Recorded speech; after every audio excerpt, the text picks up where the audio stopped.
Hi, this is Brian M. Curran from draftingservices.com, and I'm shooting a video of the project site I'm at today. I'm on the basically Lower East Side. That's the Astor, I believe it's Astor Place subway stop. This is down over near Cooper Union, and then St. Mark Street is down over that way.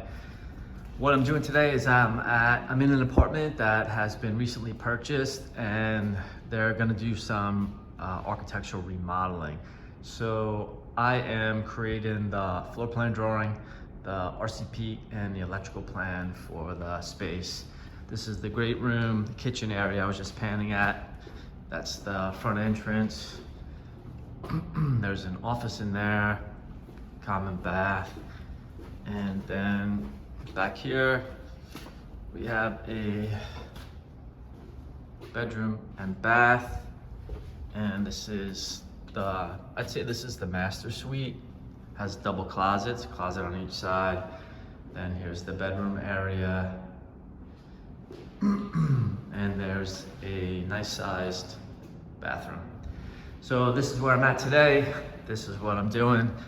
Thought I'd show you around. Thank you for viewing my video.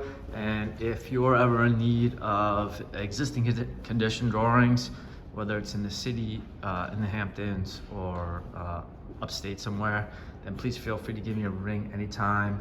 Thank you for viewing my video, and have a fantastic day.